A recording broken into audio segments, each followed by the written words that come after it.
Na busca por uma alimentação mais saudável e equilibrada, o peixe vem ganhando cada vez mais espaço no prato do brasileiro.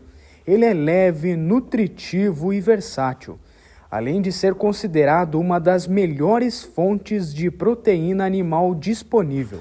Conversamos com a profissional de nutrição para entender um pouco melhor sobre os benefícios da ingestão do peixe. Bom, os peixes em geral são alimentos essenciais, principalmente porque são uma proteína que a gente considera uma proteína magra, né? Mas não só isso, também são excelentes fontes de proteína, o que é muito importante porque muitas pessoas optam por não consumir carne vermelha e os peixes eles são excelentes fontes não só de proteína, mas também são excelentes fontes de ômega 3. E lembrando que o ômega 3 ele é um nutriente que nós não conseguimos sintetizar, então nós precisamos consumir através de uma alimentação. Então o ômega 3, a vitamina D, que não é encontrada em abundância em tantos alimentos, né, a vitamina D, então através do consumo de peixes a gente consegue ingerir uma quantidade de vitamina D.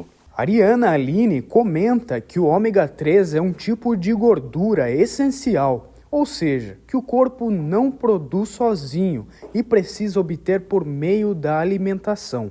Nós temos vários estudos que apontam a utilização do ômega 3, mas os estudos que são comprovados e inclusive apoiados, né, através da Associação Americana de Cardiologia, Associação Brasileira de Cardiologia, por exemplo, é a utilização do ômega 3 para efeito cardioprotetor.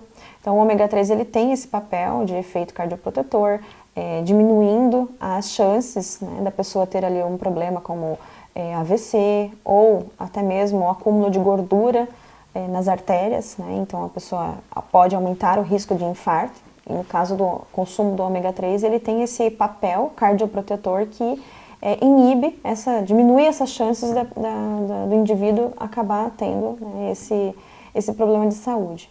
Mas tem outros estudos também que apontam que o ômega 3 ele também tem um efeito benéfico nas questões neurológicas, nas questões comportamentais, até mesmo exercendo um papel importantíssimo para as pessoas que têm problemas como depressão, na parte da cognição. Alguns países utilizam o ômega 3 em protocolos, até mesmo para gestantes. No Brasil também ele é utilizado, mas isso começou-se já em outros países, como por exemplo em alguns países na Europa, Alemanha principalmente, é bastante utilizado por mulheres que estão em fase reprodutiva, porque o ômega 3 ele tem alguns estudos que apontam que ele pode melhorar as questões cognitivas da criança. Então muitas pessoas acabam utilizando. Além de tudo isso também, né, ele tem essa questão que muitos outros estudos apontam que ele tem um papel importantíssimo no efeito anti-inflamatório. Então ele pode ser considerado um anti-inflamatório natural. Mas é a gordura do peixe que merece atenção especial. Ao contrário das carnes vermelhas, que costumam ter maior teor de gordura saturada, o peixe, especialmente os chamados peixes gordos, concentra gorduras poliinsaturadas, com um destaque para o ômega 3. A gente tem uma diferença bem significativa entre um peixe gordo e um peixe magro. Então, um peixe gordo, que são aqueles peixes que a gente considera peixe azul, por exemplo, né? Um peixe azulado, né? Ele pode ser considerado um salmão, pode ser considerado atum, pode ser considerado um peixe gordo. Eles têm um teor maior de gordura. Já os peixes magros, eles têm um teor bem menor de gordura. Porém, a gente não pode desmerecer um peixe gorduroso, muito pelo contrário, porque um peixe gorduroso, ele tem uma quantidade maior de gordura, só que essa gordura é extremamente benéfica, que é aí onde se encontra o ômega 3, né? É onde se encontra o ômega 3 que exerce esse papel importante. Então, o ômega 3 ele é uma gordura que não é uma gordura saturada. A gordura saturada é onde a gente encontra a gordura das carnes, onde a gente encontra aquela gordura sólida. Essa sim, essa gordura ela é responsável pela formação ali, de gordura na corrente sanguínea, né, nas artérias, e corresponde talvez à possibilidade da pessoa desenvolver algum problema cardíaco. No caso dos peixes que são ricos em ômega 3, principalmente os peixes gordurosos e principalmente os peixes de águas profundas, é onde a gente encontra o ômega 3 de melhor qualidade. Peixe magro, aí quase todos os peixes que não têm uma quantidade significativa de gordura, quando a gente consome, a gente percebe quando um peixe ele é mais gorduroso ou quando ele é um peixe mais magrinho, por exemplo, uma tilápia, uma merluza, né? Então, um peixe mais magro, nesse caso, ele é um peixe que tem uma quantidade menor de ômega 3, né? Mas também tem uma quantidade menor de calorias. Mas não por o peixe ter uma quantidade maior de calorias não significa que ele não seja um peixe bom, né? Porque ele é rico em gorduras boas. E ela explicou um pouco sobre a criação do peixe, como ele é formado em cativeiros. Bom, aí a gente incorre um risco que pode estar relacionado à chance maior de contaminação de metais pesados, principalmente mercúrio, né? Então, mercúrio, cádmio, são alguns metais pesados que podem estar presentes nesses peixes que são, né, que têm essa criação. Mas claro, nós também não podemos generalizar, não são todos os peixes e existem criações de peixes que têm esse controle rigoroso, né, o controle de qualidade, mas o peixe maior em si, né, o que depende também da contaminação dele é o tamanho do peixe e o período que o peixe viveu. Então, quanto mais antigo o peixe é, maior as chances dele ter uma contaminação, porque é acumulativo, né? Então, o metal pesado ele é acumulativo. Então, nesse caso, os peixes que podem ter uma maior contaminação são aqueles peixes mais antigos. Então, por exemplo, tubarão, baleia, o atum, que são esses peixes maiores, né?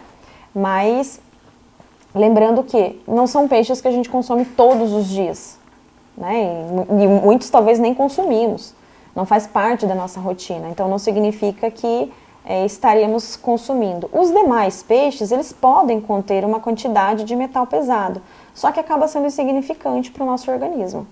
E destacou a importância da sardinha e quais são as suas vantagens na saúde do corpo humano, principalmente porque é um alimento de fácil acesso para todos os brasileiros. A sardinha é um peixe excelente, além do preço, né? Porque a sardinha é um peixe relativamente mais em conta, né, pra gente.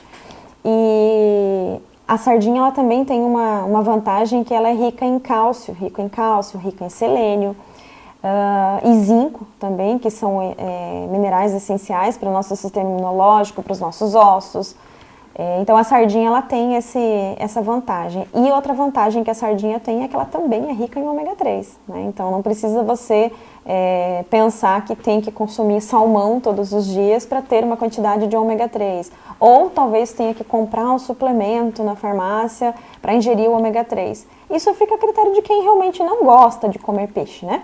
Mas esses peixes, como por exemplo a sardinha, são riquíssimos em ômega 3. A única coisa que a gente precisa observar mesmo é, claro, a qualidade da lata, obviamente, né, as questões sanitárias, mas principalmente o tipo de gordura que a gente tem ali na lata. Então, a preferência sempre é que a gente tenha um peixe que está submerso em gordura, um azeite ou em água. Essa é a recomendação, né? Citou também a frequência em que os brasileiros acabam ingerindo peixe aqui no oeste do estado do Paraná. A recomendação que, infelizmente, nós ficamos abaixo, no Brasil a gente fica, principalmente na nossa região aqui, a gente fica bem abaixo desse consumo, a média é de 2 a 3 vezes por semana, o ideal o nosso consumo de peixe, mas naturalmente ficamos bem abaixo disso. Incluir peixe na alimentação regular é uma escolha inteligente. Além de trazer benefícios comprovados à saúde, o consumo consciente contribui para uma dieta mais leve, saborosa e equilibrada.